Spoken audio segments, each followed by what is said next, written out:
42.5 degree Celsius की गर्मी, 21 लोगों की मौत। भीषण गर्मी ने तोड़ा 121 साल का रिकॉर्ड। दक्षिण कोरिया से आई ये चेतावनी पूरी दुनिया के लिए है। इंसान को पता भी नहीं लगेगा कि हुआ क्या, मेरे साथ हुआ क्या, अचानक चलते चलते बस गिर जाएगा। हमारे 2-3 ऑर्गन्स हैं जो टेम्परेचर को लेकर के सुपर सेंसिटिव होते हैं और उनका ऑलमोस्ट सडन शटडाउन होता है टेम्परेचर राइज होने पर, जिनमें सबसे प्राइमरी है ब्रेन। इस साल के भी खेल की अभी बस शुरुआत हुई है, कुछ पता नहीं चलेगा ये हो क्या रहा है। लोग जाएंगे बारातों में नाच रहे होंगे, अचानक नाचते नाचते बस ऐसे गिर जाएंगे। और ये सिर्फ आहट है। जो हीट वेव्स होती हैं, जो हीट स्ट्रोक्स होते हैं, वो बाहरी तापमान मात्र पर उतना निर्भर नहीं करते हैं। वो निर्भर करते हैं तापमान पर और ह्यूमिडिटी पर। आपको पता है, एक टेम्परेचर ऐसा होता है जिसके बाद अगर आप पेड़ की छांव में भी बैठे हो और आपको दुनिया भर का भी पानी उपलब्ध है तो भी आप मर जाओगे। हम कितने टेम्परेचर की बात कर रहे हैं? आप पेड़ की छांव में भी बैठे हो और पानी भी आपको मिला हुआ है और आप स्वस्थ हो, आप एक हेल्दी यंग इंडिविजुअल हो, आप तो भी मर जाओगे। आप बच ही नहीं सकते क्योंकि आपका शरीर डिजाइंड ही नहीं है उतना टेम्परेचर झेलने के लिए। मैं जो आपको तापमान बताऊंगा आप उससे चौंकोगे। कितना है वो तापमान? सिर्फ 35 डिग्री। पर हम बात कर रहे हैं वेट बल्ब टेम्परेचर की। वेट बल्ब टेम्परेचर जो होता है ना, वो वास्तविक एक्सपीरियंस्ड हीट वेव और हीट स्ट्रोक का इंडिकेटर होता है। बाहर 45 डिग्री हो पर ह्यूमिडिटी 10-15% ही हो, आप बच जाओगे। क्यों? क्योंकि पसीना बहेगा। पसीना बहेगा। बाहर हवा में उतनी नमी नहीं है ना, ह्यूमिडिटी कम है, तो पसीना निकलेगा। और जब बाहर हवा में ह्यूमिडिटी कम है तो पसीना फिर भाप भी बन जाएगा, इवेपोरेट हो जाएगा। इवेपोरेशन से कूलिंग हो जाएगी, आप बच जाओगे। लेकिन अगर तापमान सिर्फ 38 डिग्री हो, और 38 डिग्री तो बहुत कॉमन है, 38 डिग्री से कहीं ज्यादा तो आज भी था, और ह्यूमिडिटी 50% पार कर गई हो, तो आपका बचना मुश्किल हो जाएगा क्योंकि इवेपोरेशन नहीं होगा। इवेपोरेशन नहीं होगा, कूलिंग नहीं होगी, और आपके सिस्टम के पास कोई तरीका ही नहीं है खुद को ठंडा रख पाने का। ये जो ह्यूमन बॉडी है ये अपने आप को सिर्फ और सिर्फ स्वेटिंग से ठंडा रख सकती है। और जो हमारा मेटाबॉलिज्म होता है वो लगातार हीट जनरेट करता है। आप एक ऐसी मशीन हो जो इनएफिशिएंट है, तो आप जब खाना खाते हो ना, उसका मेटाबॉलिज्म होता है, तो वो जो मेटाबॉलिज्म है वो एक्सोथर्मल है, तो वो सिर्फ एनर्जी नहीं जनरेट कर रहा जिससे फिर आप काम करते हो, उससे हीट भी जनरेट हो रही है, हीट लगातार। और हमारे पास कोई तरीका नहीं है उस हीट को डिसिपेट करने का। एक ही तरीका है, क्या? स्वेटिंग। वेट बल्ब टेम्परेचर कहता है कि थर्मोमीटर है, उसमें ऐसे कपड़ा बांध दो गीला और हवा चलती रहे ताकि पानी का, वो जो कपड़ा है उसके गीले पानी का इवेपोरेशन होता रहे। फिर देखते हैं कि वो टेम्परेचर कितना दिखाता है थर्मोमीटर, उसे वेट बल्ब टेम्परेचर कहते हैं। वो 35 डिग्री हो गया तो इंसान बच नहीं सकता। भले ही फिर उसको तुम पीने के लिए खूब सारा पानी दे रखा है, भले ही वो पहलवान है, भले ही वो छांव में बैठा हुआ है, वो तब भी नहीं बच सकता, वो मरेगा ही मरेगा।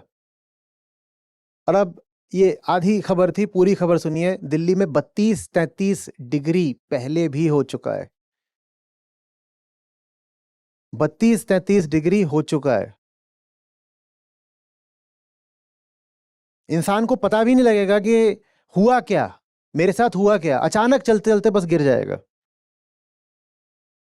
और जब मैं इंसान की बात कर रहा हूं तो उसमें अर्बन प्रिविलेज्ड मिडिल क्लास भी आती है, या वो इंसान नहीं है, कुछ और हैं, वो भी आते हैं। घर से क्या बाहर निकलोगे नहीं? कितना एसी चला लोगे?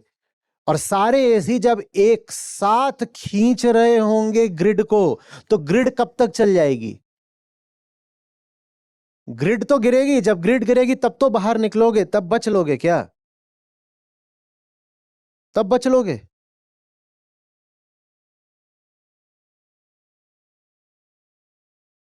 हमारे सामने जो आमतौर पे टेम्परेचर आता है ना, वो होता है ड्राई बल्ब टेम्परेचर, और वो बहुत काम का नहीं होता।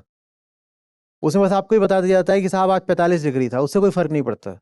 उससे ज्यादा महत्वपूर्ण, सिग्निफिकेंट होता है वो जिसमें लिखा रहता है फील्स लाइक। पढ़ा होगा आपने कहीं पर, फील्स लाइक। वो फील्स लाइक बेहतर है। उसमें ये भी शामिल होता है कि हवा कितनी चल रही है, थोड़ा उसमें ह्यूमिडिटी को भी ले लेते हैं, कई चीजें उसमें। वो फील्स लाइक ड्राई बल्ब से बेहतर होता है। लेकिन जो सबसे जबरदस्त पॉइंटर है, the most significant of all, वो फील्स लाइक भी नहीं है, वो है वेट बल्ब टेम्परेचर। लेकिन आमतौर पर मीडिया वगैरह में वेट बल्ब टेम्परेचर की बात करी नहीं जाती है, जबकि वेट बल्ब टेम्परेचर तय करेगा कि हम जिएंगे कि मरेंगे, वो बताता है। हमारे 2-3 ऑर्गन्स हैं जो टेम्परेचर को लेकर के सुपर सेंसिटिव होते हैं, और उनका ऑलमोस्ट सडन शटडाउन होता है टेम्परेचर राइज होने पर। जिनमें सबसे प्राइमरी है ब्रेन, क्योंकि वहां पर सबसे डेलिकेट वेसल्स होती हैं, वहां टेम्परेचर राइज बर्दाश्त ही नहीं होती। आपका हाथ गर्म हो जाए, आपका पांव गर्म हो जाए, आपका चल जाएगा, बाकी हिस्सों में कुछ गर्मा गर्मी हो जाए वो भी चल जाएगा। ये गर्म हो गया, सडन शटडाउन होता है सिस्टम का, आप चलते चलते ऐसे गिर जाओगे। ये क्या मिडिल क्लास के साथ नहीं होना है क्या? मैं ह्यूमिडिटी की बात क्यों कर रहा हूं, मैं ड्राई बल्ब की बात क्यों नहीं कर रहा, मैं वेट बल्ब की बात क्यों कर रहा हूं? क्योंकि क्लाइमेट चेंज का मतलब होता है एटमॉस्फेयर में एनर्जी का इंक्रीज होना, और वो जब एनर्जी इंक्रीज होगी तो उसके साथ प्रेसिपिटेशन का पैटर्न जबरदस्त रूप से बदलता है। ये जो आप आए दिन शहरों में पढ़ते रहते हो, बाढ़ आ गई, ज्यादा बारिश हो रही है, वो और क्या है? वो जो एक्सेस हीट है एटमॉस्फेयर में, वही एक्सेस प्रेसिपिटेशन कर रही है।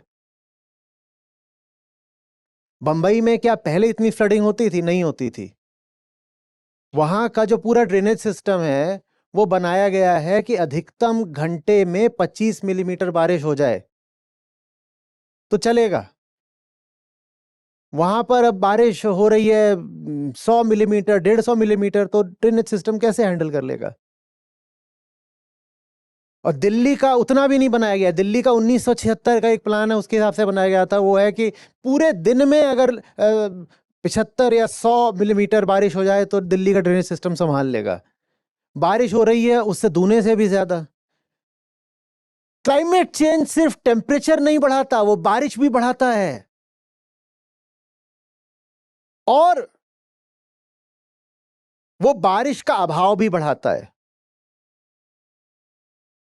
जब होती है बारिश तो जबरदस्त होती है, वो ऐसे नहीं जैसे कि बस फुहार है, ऐसा होता है जैसे कि एक पानी की दीवार खड़ी हो गई है जमीन और आसमान के बीच में, ऐसे होती है बारिश।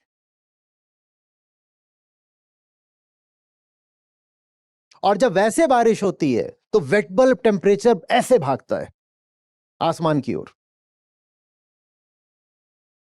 और जब वैसे बारिश होती है तो पानी भरता है, जल भराव होता है, और फिर उससे डेंगू, चिकनगुनिया ये सब खड़े होते हैं।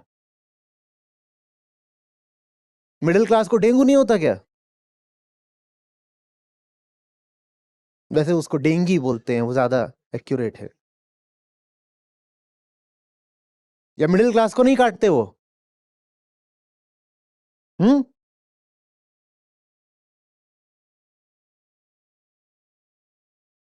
कुछ आ रही है बात समझ में? और जल भराव की का ज्यादा बड़ा मंजर हमें हमें मेट्रोज में ही देखने को मिलता है।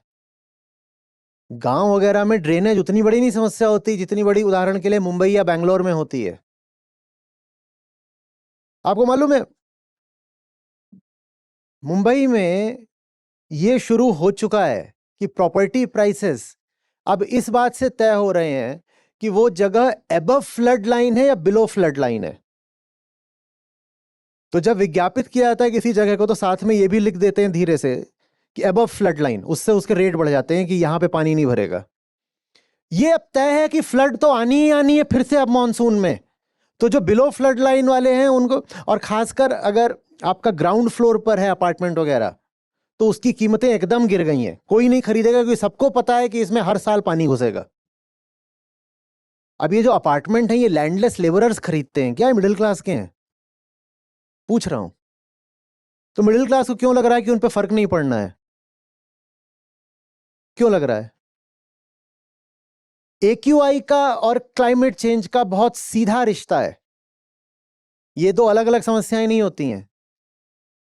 जब आप AQI की बात करते हो वो भी एक तरह का पॉल्यूशन है, वहां डस्ट होती है। और जब आप क्लाइमेट चेंज की बात करते हो वो भी एक तरह का पॉल्यूशन है, वहां कार्बन डाइऑक्साइड होती है। और ये दोनों तरह के एटमॉस्फेरिक पॉल्यूशन अंतर संबंधित हैं, इंटर रिलेटेड हैं। नवंबर के मध्य के बाद के दिनों में ये हर साल निश्चित हो जाना है कि स्कूल बंद होंगे ही होंगे, एजुकेशन डिसरप्ट होगी ही होगी, क्योंकि AQI 500 पार करेगा, करेगा ही करेगा। मिडिल क्लास के बच्चे स्कूल नहीं जाते क्या? या मिडिल क्लास को लग रहा है क्लाइमेट क्राइसिस बस गरीबों के लिए है? मिडिल क्लास टहलने नहीं जाती नीचे? तुम कैसे टहलने जाओगे? अच्छा चलो गिनना शुरू करते हैं, कब टहलोगे? अक्टूबर, नवंबर, दिसंबर, जनवरी, फरवरी हवा में जहर है, AQI इतना बुरा है तुम टहल नहीं सकते। तुम टहलने जाओगे खौक खौक खौक खासोगे, लगेगा गले में मेटल घुसा हुआ है। कितनों को एहसास होता है गले में मेटेलिक सा स्वाद आ रहा हो? कितनों को होता है ऐसा लगेगा गले में मेटल घुसा? कर लो इवनिंग वॉक, मॉर्निंग वॉक, कैसे कर लोगे? ठीक है, अप्रैल आते ही इतना गर्म हो गया कि अब आप वॉक नहीं कर सकते, और जुलाई आते ही पानी इतना भर गया कि अब आप वॉक नहीं कर सकते। तो बताओ वॉक करोगे कब? वॉक कब करोगे? या मिडिल क्लास AC चला करके भीतर ट्रेडमिल पर वॉक करेगी? हम किस मुगालते में हैं? मैं अभी 3-4 दिन पहले बाइक पर जा रहा था टेनिस खेलने, तो जो मेरा टेनिस वियर है वो मैंने मोस्टल में ही पहन लिया। आमतौर वहां कोर्ट पे जाकर उधर चेंज करता हूं, मैंने कहा पहले ही पहन लेता हूं। उसके बाद बाइक पे बैठा तो टांगे खुली हुई हैं, और रात में बज रहे हैं 8, 8:30, टांगे खुली हुई हैं। 8, 8:30 बजे भी बाइक चलाते हुए ऐसा लग रहा था टांगे जल रही हैं।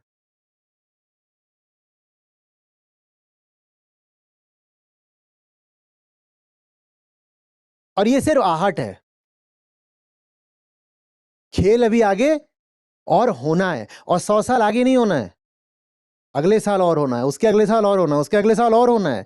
इस साल के भी खेल की अभी बस शुरुआत हुई है। अभी थोड़ी ह्यूमिडिटी बढ़ने दीजिए, फिर देखिएगा। वेट बल्ब याद रखिएगा।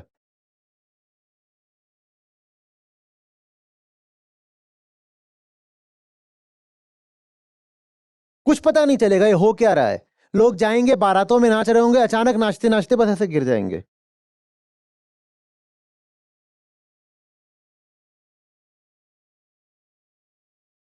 कुछ मायनों में हीट स्ट्रोक कार्डियक अरेस्ट से भी ज्यादा फेटल होता है।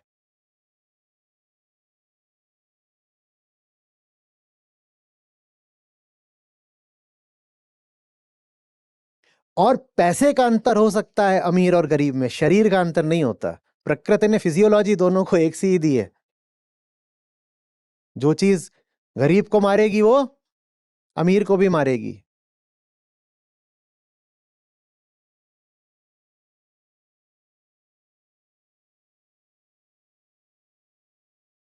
अभी मैं जानवरों की तो बात कर ही नहीं रहा। अभी मैं वन्य प्रजातियों की, पेड़ पौधों की, नदियों की, पहाड़ों की तो बात कर ही नहीं रहा। मैं पिघलते हुए ग्लेशियर्स की, समुद्रों की, मछलियों की तो बात कर ही नहीं रहा। मैं इस पर तो अभी जा ही नहीं रहा कि ये सब जब हो रहा होगा तब ये सब होने के बावजूद हम CO2 कॉन्सेंट्रेशन और बढ़ा ही रहे होंगे, कम नहीं कर रहे होंगे। ये सब बातें तो अभी मैं कर ही नहीं रहा। ये बातें अभी कर ही नहीं रहा कि कैसे मानवता खुद को ही धोखा दे रही है और राष्ट्र एक दूसरे को धोखा देने की प्रतिस्पर्धा लगा रहे हैं। सबके अपने अपने नेशनल टारगेट्स हैं पेरिस संधि के अंतर्गत कि तुम्हें इतना कम करना है, तुम्हें इतना कम करना है। कोई कम नहीं कर रहा और सब एक दूसरे से कहते हैं पहले तुम कम करो ना तब हम करेंगे। कम करना है तो छोड़ दो। कार्बन एमिशन साल दर साल और बढ़ रहे हैं। देखिए, हम सब एक खास इकोसिस्टम की पैदाइश होते हैं। पृथ्वी जितनी बड़ी है उतनी बड़ी ना होती तो इंसान जितना लंबा है उतना लंबा ना होता। ठीक है, पृथ्वी पर जितना तापमान है उतना ना होता तो हमारी खाल जितनी मोटी है उतनी ना होती। हम जैसे दिखते हैं उसका सीधा संबंध पृथ्वी की स्थितियों से है। बात समझ रहे? ज्योग्राफिकल एंड एटमॉस्फेरिक, उसी ने इवोल्यूशन को ड्राइव करा है। तो इतना ही नहीं है कि सब्जियों का, फलों का, पेड़ पौधों का कॉन्स्टिट्यूशन ही बदल जाएगा जब एटमॉस्फेरिक कंडीशंस बदलेंगी। मेरा वाक्य पूरा करिए। इंसान भी बदल जाएगा। जैसे आलू बदल जाता है ना अगर गर्मी ज्यादा हो, वैसे आदमी ही बदल जाएगा अगर गर्मी ज्यादा हो। आपको खुशी होगी इस नाते जो हमारी अपनी ऐप है जिसमें हमारे गीता और बाकी सब कार्यक्रम चलते हैं। यहाँ पर बुद्ध हैं, गीता है, उपनिषद है, अष्टावक्र हैं। ये मुझे मिले, मेरी ज़िंदगी बदली। ये तुम्हें मिलेंगे, तुम्हारी ज़िंदगी भी बदलेगी। सच पूछिए तो मतलब लाखों नहीं तो कम से कम हज़ारों ज़िंदगियाँ तो हैं जो बिल्कुल बदली हैं। 2 लाख से अधिक गीता प्रतिभागियों के साथ जुड़े आचार्य प्रशांत ऐप पर पहला महीना बिल्कुल फ्री। गीता मिशन का पूरा एक्सेस। ऐप पर आपको मिलेंगे नियमित लाइव सत्र, हर दिन आचार्य प्रशांत के विशेष संवाद, गीता कम्युनिटी का एक्सेस, गीता परीक्षा, चयनित समाचार, ऑडियो बुक्स, कोट्स और भी बहुत कुछ। गूगल प्ले स्टोर या एप्पल ऐप स्टोर पर आचार्य प्रशांत सर्च करें और अभी डाउनलोड करें।